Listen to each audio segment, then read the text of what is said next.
lagi, tapi sebelum cerita gue mau nanya, kalian tuh dulu waktu masih kecil ada nggak ya sama kayak gue? Pas lagi sakit, dibawa kan nih ke dokter, ya kan? Pasti dong berobat, masa ke dukun. Terus ditanya nih sama dokter atau susternya, kenapa? Kamu keluhannya apa? Apa yang dirasain sekarang? Itu nggak bisa jawab. Seketika mulut terkunci rapat, lidah tidak bisa bergoyang. Ya, bergoyang gak tuh? Gua selalu kayak gitu. Tiap kali ditanya, pala gue auto nengok ke emak gue atau bapak gue yang lagi nganterin gue, kayak menunggu mereka menjelaskan kepada dokternya. Padahal kan yang ngerasain gue, yang merasakan semuanya, yang ngerasain sakit, yang udah tahu sakitnya tuh dari kapan, itu gue. Tapi tiap kali ditanya sama dokternya gak bisa jawab gue. Gue langsung nengok ke emak gue kayak, mah jawab. Pas masih SD masih wajar lah ya, masih bocil namanya. Sampai dimana gue udah SMP gue masih kayak gitu. Tiap kali gue sakit selalu emak gue atau bapak gue yang ngejelasin ke dokternya gue kenapa. Dokternya sendiri pun masih memaklumi gitu kalau misalnya emak atau bapak gue yang menjelaskan gue nya kenapa. Sampai dimana kelas 3 SMP gue sakit, gue demam, dan demam gue udah tinggi. Abis itu gue dirujuk ke rumah sakit. Biasanya gue tuh ke puskesmas atau klinik doang. Ini pertama kalinya gue ke rumah sakit.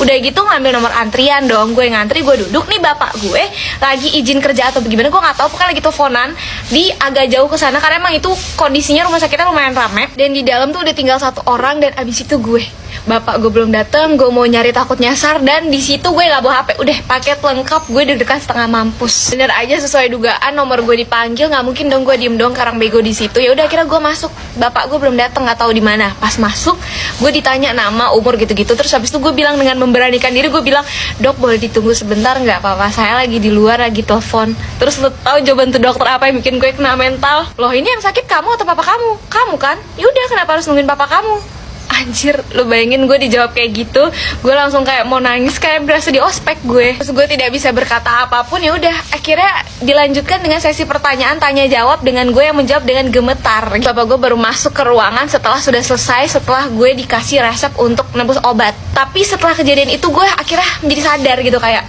ya juga sih, gue yang sakit, kenapa gue yang harus malu untuk menjawab gitu. Akhirnya gue menjadi wanita. Kita story of my life, gue mau cerita waktu gue punya masalah sama satu orang guru di sekolah gue waktu gue kelas 12 SMA dan 12 SMA, 3 SMA. Dan ya ini lumayan parah menurut gue karena ini menyangkut soal nilai. Kalau biasanya kan gue punya masalah sama guru gara-gara ngobrol di kelas terus diusir, udah gitu doang, terus pelajaran berikutnya boleh masuk lagi. Kalau ini diancemnya nggak boleh masuk pelajaran dan nilai gue kosong. Pas naik ke kelas 12 otomatis ada mata pelajaran baru dan gurunya juga baru ngajar di kelas 12. Jadi gue bener-bener baru lihat, bahkan gue yang kayak, oh ternyata ada nih guru di sekolah gue, saking gue nggak pernah ngeliatnya. Ya udah tuh akhirnya masuklah nih guru ke kelas gue, ngajar pertama kali langsung ngasih materi. Nah gue tuh nggak tahu ini GR atau enggak, tapi dari awal pembelajaran gue tuh udah ngerasa diperhatiin sama di guru. Cuma kayak gue berpikir, oh mungkin emang karena baru pertama kali lihat, jadi dia kayak pengen memperlihat lebih jelas kali muka-muka anak-anaknya gitu. Jadi kayak gue ngerasa diperhatiin. Ya udah tuh abis selesai, jadi pas lagi ngasih materi ada sesi dimana yang kayak pas dia ngejelasin di papan tulis kan ada yang kayak, oke, kalian catat dulu aja gitu. Nah terus si guru ini keliling dan duduk di samping salah satu teman gue duduknya sendiri. Pas istirahat, teman gue yang duduk sendiri itu tadi nyamperin gue dan bilang, Min tadi kan lu ditanyain ya sama bu ini. Terus itu di situ gue makin yakin tuh kalau misalnya sebenarnya emang tadi gue nggak GR tapi emang beneran diperhatiin sama nih guru. Terus gue tanya kan, ditanyain apaan emang? Terus dia bilang, tadi dia nanya ke gue, Yasmin tuh anaknya pinter atau enggak? Terus gue yang bingung kan, kok ditanya kayak gitu? Dan kayak emang gue baru pertama kali ketemu sama nih guru, jadi kayak aneh nggak sih ditanyain kayak gitu?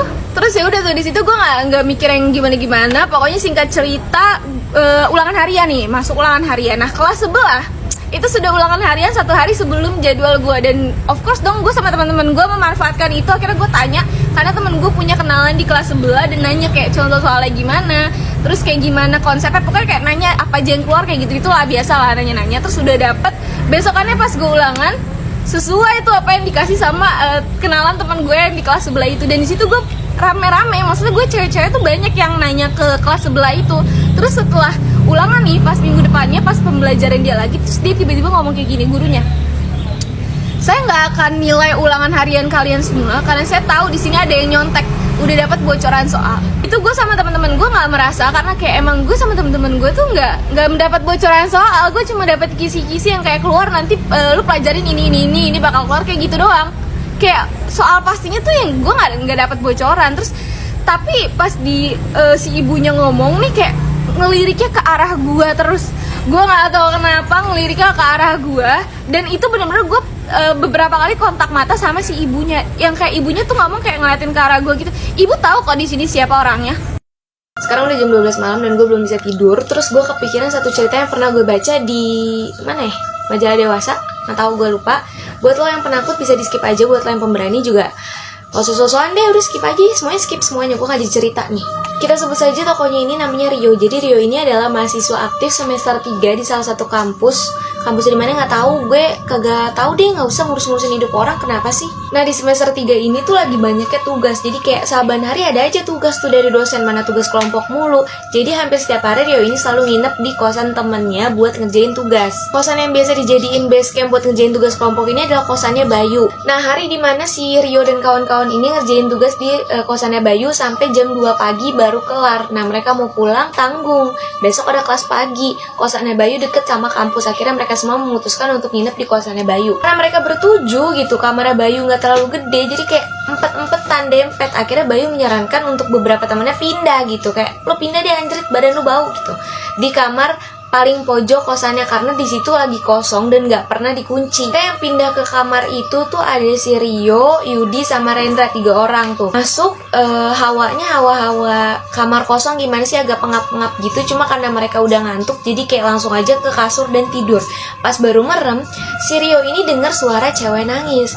Karena dia bingung, ini kan kosan laki kok ada suara cewek. Akhirnya dia nanya ke Yudi, lu denger nggak gitu? Iya gue dengar. Pas mereka lagi bingung kan, ini suara siapa nih cewek? Jangan-jangan tetangga sebelah nih janda nangis. Terus akhirnya Rendra bilang, udah gak usah didengerin, tidur aja. Pas mereka merem lagi, bukannya hilang, suaranya malah tambah kencang. Akhirnya mereka memutuskan untuk mencari sumber suara. Karena di kamar itu kan lampunya mati, karena kan kamar kosong, jadi mereka pakai flash HP dicari-cari. Ternyata suaranya ini dari pojok kamar. Pas mereka samperin, disenterin, ada sesosok cewek yang lagi madep ke tembok, lagi nangis. Dia pakai baju putih panjang, dan ternyata cewek itu nangis gara-gara pulang ngaji, sendalnya hilang. Nggak lucu, goblok. Tanpa aba-aba mereka bertiga langsung lari ngibrit kenceng banget keluar dari kosan itu sampai Monas, kejauhan.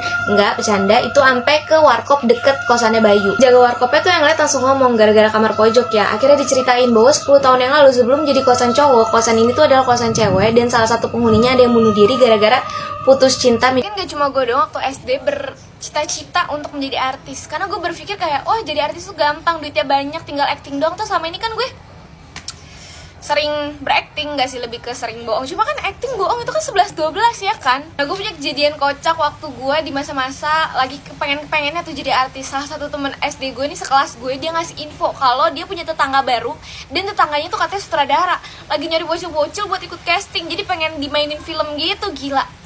Seketika pas gue denger info dari teman gue, terus gue yang kayak, apakah ini pertanda gitu, doa-doa gue selama ini diijabah, walaupun sebenarnya gue menjadi artis tidak didukung oleh mak bapak gue gitu kan. Akhirnya gue bertemu dengan sutradara yang bisa mempromosikan gue menjadi seorang artis terkenal.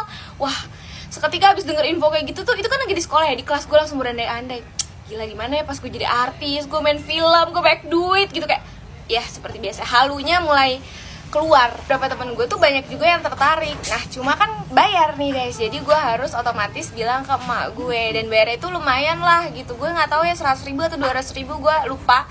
Itu karena gue di kelas 4 SD, jadi kayak gue nggak punya uang sama sekali. Jadi otomatis gue harus bilang ke emak gue izin dulu.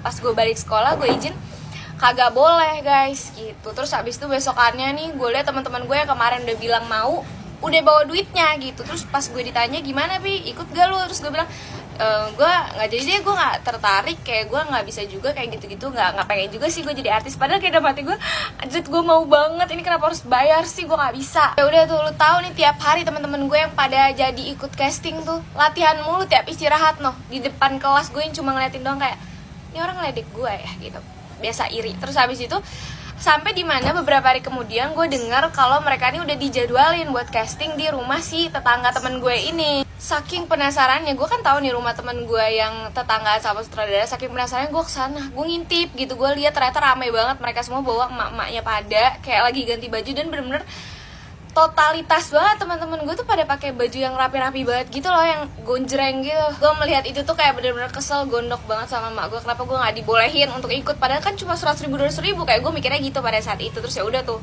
akhirnya beberapa hari kemudian gue kok nggak denger isu-isu casting ini lagi kan. Akhirnya gue tanya sama teman gue, gimana, udah ada yang kepilih buat casting? Terus teman gue bilang nih, yang tetangga dan sutradara, dia bilang, iya nih si om ini, gue lupa namanya siapa, om ini lagi keluar kota dulu ngurusin syuting, nanti pas balik baru dia ngasih tahu gimana kelanjutannya. Oh ya udah, beberapa hari sampai beberapa minggu, terus gue denger kabar kalau ternyata tetangganya kabur bawa duit pendaftaran yang 100.000 atau 200.000 itu, terus gue langsung kayak gue pengen ketawa gitu, dan gue kayak ngerasa seneng karena gue nurut sama orang. Jadi pelajaran yang harus diambil dari cerita ini adalah gue gabut, kalian gabut ya kan, scroll TikTok sampai nemu di video, artinya kita semua gabut, jadi mending kita story of my life lagi. Gue mau ceritain salah satu keanehan dalam diri gue selain tangan gue yang lemah ini adalah ingatan gue. Gue tuh susah banget buat nginget jalan. Awalnya gue mikir kayak ya udah sih, baru sekali, 2 kali, 3 kali, 4 kali gitu, nggak mungkin langsung hafal juga gitu, santai aja, ini normal. Sampai dimana gue mikir kayak kok gue nggak hafal jalan ya, apalagi jalan ke kampus gue. Lu bayangin gue sekarang udah semester 5 dan sekarang semester ini tuh gue udah hampir tiap hari ke kampus terus bolak-balik, tapi sampai sekarang gue nggak hafal jalanan kampus gue. Kok bisa? Nggak tahu. Gue kayak ngelihat jalan, apalagi kalau malam hari itu tuh menurut gue jalanan sama aja bentukannya. Jadi kayak gue suka bingung gitu kalau ditanya sama Grabnya, ini kemana Neng, ke kanan atau ke kiri, kayak gak tahu, jangan tanya saya Pak. Ada satu kejadian di mana gue baru balik dari kampus sekitar jam 7 atau setengah 8 malam gitu. Terus abang Grab gue ini nggak tahu jalan dari kampus ke rumah gue. Terus kan ini posisinya dari kampus ke rumah gue, yang artinya menuju rumah gue, harusnya gue tahu dong. Dan itu di situ tuh gue pede karena si abang ini ngomong, Neng tahu jalan kan, saya nggak pakai Gmaps soalnya. Terus gue bilang, oh iya Pak, saya tahu kok jalannya, nanti saya arahin aja. Udah sombong banget, udah pede kalau gue hafal. Nah jalan kan nih udah seperti biasa, ke kanan ke kiri, udah bener deh tuh gue ngarahinnya. Sampai dimana nemu pertigaan, si abang ini bukan nanya ini ke kanan atau ke kiri, tapi kayak langsung memastikan ini belok kanan kan, dan itu posisinya udah mau belok gitu. Dan gue yang kayak panik, jadi kayak iya ya, ke kanan, padahal itu harusnya ke kiri, jadi gue salah ngarahin. Yang sama gak sih, kayak gue kayak panik aja kalau misalnya ditanya arahnya tuh kemana, apalagi bukan nanya kayak kanan atau kiri, tapi langsung memastikan ini kanan kan gitu. Terus kayak panik, jadi kayak iya benar langsung iya aja. Terus ya udah bener aja, pas belok kanan itu malah ke arah gandul yang itu malah menjauhi rumah gua, dan itu akhirnya gue ujung-ujungnya apa, buka Gmaps. Jadi gue ngarahin dari belakang sambil ngeliat Gmaps, kayak nggak lagi